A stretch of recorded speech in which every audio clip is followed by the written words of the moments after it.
संध्या पहली बार अपने छोटे से गांव से शहर पढ़ने आई थी। उसकी आंखों में अनगिनत सपने थे और दिल में एक अनजाना डर। कॉलेज के पहले ही दिन क्लास ढूंढते समय वह एक लड़के से टकरा गई।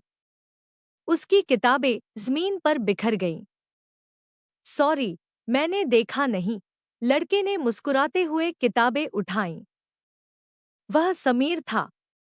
यही उनकी पहली मुलाकात थी और यहीं से एक ऐसी प्रेम कहानी शुरू हुई जिसे शायद किस्मत ने अधूरा ही लिखना चाहा था। धीरे धीरे दोनों दोस्त बन गए। पहले हेलो, फिर साथ में कैंटीन जाना, लाइब्रेरी में बैठना और घंटों बातें करना उनकी आदत बन गई। संध्या बहुत कम बोलती थी। एक दिन समीर ने पूछा, तुम इतनी चुप क्यों रहती हो? संध्या ने नम आंखों से कहा, क्योंकि मुझे डर लगता है, लोग छोड़कर चले जाते हैं। समीर ने उसका हाथ पकड़कर कहा, मैं तुम्हें कभी छोड़कर नहीं जाऊंगा। यही शब्द संध्या के दिल में हमेशा के लिए बस गए। बरसात का एक दिन था। कॉलेज जल्दी बंद हो गया। दोनों बस स्टॉप पर खड़े थे। तेज बारिश शुरू हो गई। समीर ने अपना बैग संध्या के सिर पर रख दिया और खुद भीगता रहा। संध्या बोली, तुम भी तो भीग रहे हो। समीर हंसकर बोला, अगर तुम बीमार हो गई तो मेरा ध्यान कौन रखेगा? उस दिन पेड़ के नीचे खड़े खड़े समीर ने उसका हाथ थाम लिया। अगर मैं यह हाथ पूरी जिंदगी पकड़ना चाहूं, तो क्या तुम छोड़ोगी? संध्या ने आंसुओं के साथ सिर हिलाकर कहा, कभी नहीं। अब दोनों का प्यार पूरे कॉलेज में चर्चा का विषय था, मगर उन्होंने कभी खुलकर अपने प्यार का इजहार नहीं किया। लेकिन हर प्रेम कहानी की सबसे बड़ी परीक्षा परिवार होता है। एक दिन संध्या का भाई उसे समीर के साथ बात करते देख लेता है। घर पहुंचते ही तूफान खड़ा हो जाता है। आज के बाद कॉलेज बंद, और उस लड़के से मिली तो अच्छा नहीं होगा। संध्या रोती रही, लेकिन किसी ने उसकी एक न सुनी। अगले दिन उसने समीर को सब कुछ बता दिया।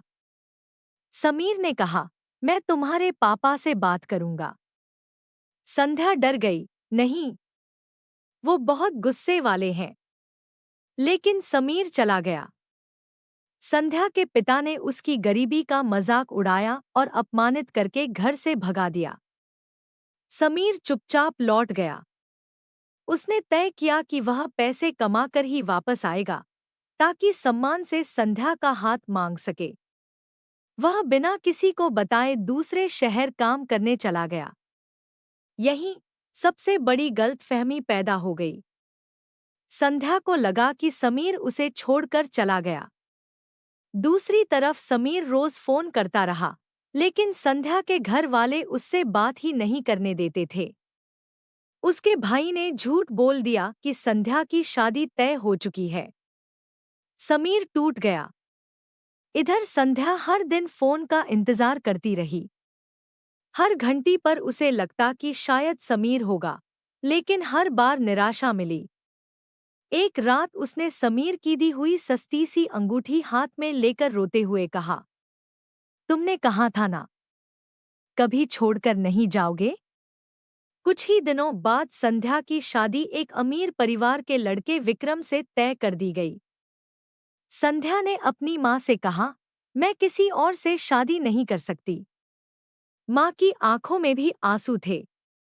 बेटी, बाप के आगे हमारी नहीं चलती। उधर समीर जब शहर लौटा तो सीधे संध्या के घर पहुंचा। घर रोशनी से जगमगा रहा था। ढोल बज रहे थे। लोगों ने कहा, आज संध्या की शादी है। समीर के हाथ से बैग गिर गया। उसकी पूरी दुनिया उसी पल उजड़ गई। उसे लगा कि संध्या उसे भूल चुकी है। उधर फेरों के समय संध्या मन ही मन कह रही थी, समीर, बस एक बार आ जाओ, मैं सब छोड़ दूंगी। लेकिन समीर नहीं आया, और संध्या किसी और की पत्नी बन गई। सुहागरात की रात विक्रम ने उसकी आंखों में आंसू देख लिए। उसने शांत स्वर में पूछा, क्या तुम किसी और से प्यार करती हो? संध्या फूट फूट कर रो पड़ी। हाँ, और शायद मरते दम तक करती रहूंगी।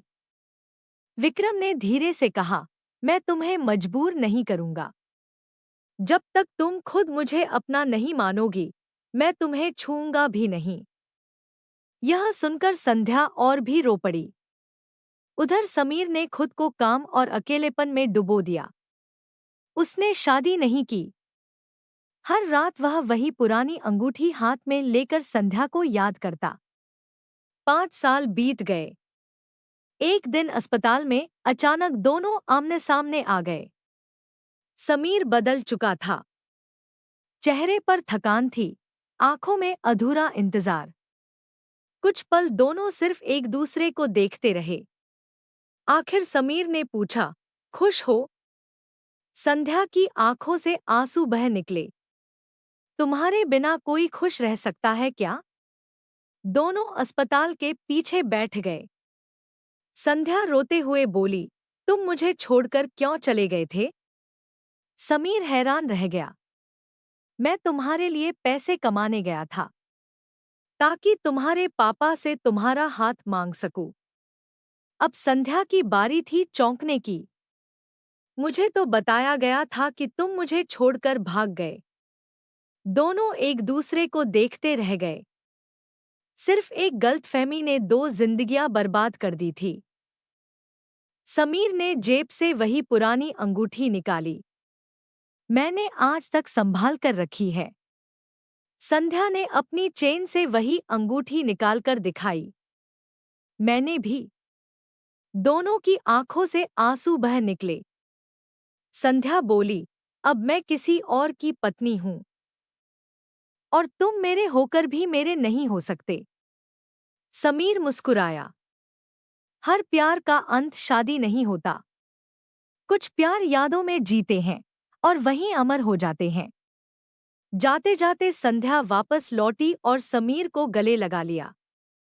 दोनों बहुत देर तक रोते रहे। यही उनकी आखिरी मुलाकात थी। समीर ने फिर कभी शादी नहीं की। संध्या ने अपने रिश्ते और जिम्मेदारियां निभाईं, लेकिन उसके दिल में हमेशा समीर ही रहा। अपनी डायरी के आखिरी पन्ने पर उसने लिखा, अगर अगले जन्म में फिर मिलना हो, तो इस बार मुझे सिर्फ समीर ही मिले, क्योंकि इस जन्म में तुम मेरे तो थे, पर मेरी किस्मत में नहीं।